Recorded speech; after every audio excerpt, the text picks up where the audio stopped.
Salut les youtubeurs, aujourd'hui nouvelle vidéo paris sportif, on va voir ensemble 5 conseils pour arrêter de perdre de l'argent. Pour ceux qui ne me connaissent pas, moi c'est James du site collectifgagnant.com, je vous mets le lien juste en dessous si jamais vous voulez aller y faire un tour. Deux choses très importantes avant de commencer. Si c'est pas encore fait, pense à t'abonner à la chaîne, un petit like pour nous faire plaisir et nous motiver. Et puis si tu as des idées, n'hésite pas à nous laisser ton avis en commentaire ou même l'avis sur cette vidéo-là, c'est toujours sympa. Allez, c'est parti pour les 5 conseils pour arrêter de perdre de l'argent au paris sportif. Conseil numéro 1, arrêtez de jouer tous les jours. Ça sert à rien. Faites attention les gars, faut pas que ça devienne une addiction les paris sportifs. Peu importe votre sport idéal, le sport que vous suivez, que vous pariez le plus, il n'y a aucun sport où il y a des matchs tous les jours. D'accord? Donc ça sert à rien d'aller parier sur le baseball japonais ou sur les fléchettes ou je ne sais quoi. S'il n'y a pas le sport que vous kiffez, que vous aimez parier dessus ou que vous avez toutes les connaissances dessus, on next. Pas besoin de parier. Personnellement, moi, le lundi, je parie, allez, on va dire sur 10 lundis, je dois parier une seule fois.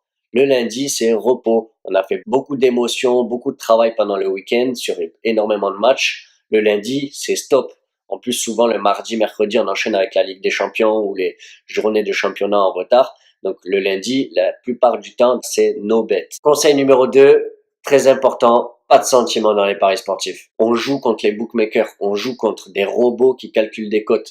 Il n'y a pas de sentiments, eux, ils ont pas de sentiments. Donc vous devez faire la même chose que vous pariez sur une équipe que vous aimez ou les sentiments n'ont pas leur place dans les paris sportifs. Ça, c'est une règle primordiale. Il faut arriver à faire la distinction entre un pronostic qu'on annonce comme ça et un pronostic sur lequel on peut miser de l'argent. Ok?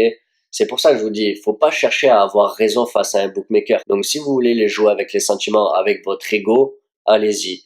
Vous allez foncer dans le mur. Troisième conseil, jouez uniquement votre sport de prédilection. Tous les conseils que je vous donne là, bien sûr, moi j'ai fait ces erreurs-là dans le passé, ok? Je suis pas arrivé de la lune là comme ça et vous dire non, ça là c'est l'expérience qui parle. Avant, je jouais sur tout, comme la plupart des gens. Je jouais sur le football, le tennis, le basket, la NBA, c'est la même chose. Le hockey sur glace. J'ai jamais gagné d'argent comme ça, je vous le garantis. Alors je dis pas les autres sports, c'est sûr qu'il y a des sous à faire, mais si tu connais pas, t'as pas les capacités de faire des sous justement. À la limite, si tu veux jouer sur ces sports-là, tu prends un tipster, tu cherches, tu trouves un tipster de qualité dans ce sport-là que tu as envie de parier.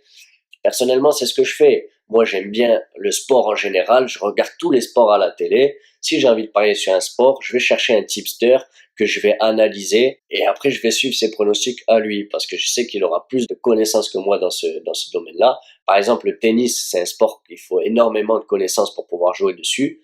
Moi, je joue pas dessus. Je prends un tipster à côté et je suis ses pronostics à lui. D'ailleurs, ça me donne l'idée là. Je vous ferai prochainement une vidéo sur comment faire un bon suivi de tipster. Donc, si jamais vous cherchez un tipster football, je suis disponible. Hein. Quatrième conseil, arrêtez de vouloir gagner gros d'un coup.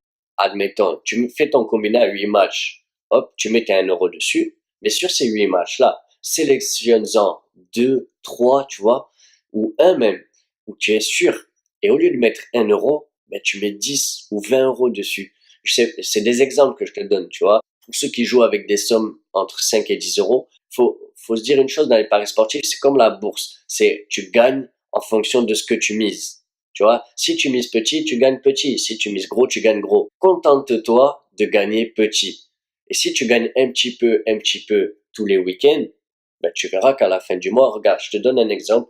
Rien que si tu gagnes 25 euros, juste 25 euros, c'est pas énorme. Si tu arrives à gagner 25 euros par week-end, il y a 4 week-ends dans un mois, ça te fait 100 euros de bénéfice à la fin du mois. 100 euros, franchement, c'est pas négligeable. C'est comme ça qu'il faut voir les paris sportifs, les gars. Allez, on passe au 5e et dernier conseil de cette vidéo. Alors là, c'est un conseil un peu spécial qui concerne pas directement les paris sportifs, mais qui concerne ce que tu viens d'entendre. Le 5e conseil, c'est tout ce que je viens de dire, mets-le en place et ne fais pas juste que avoir regardé ma vidéo.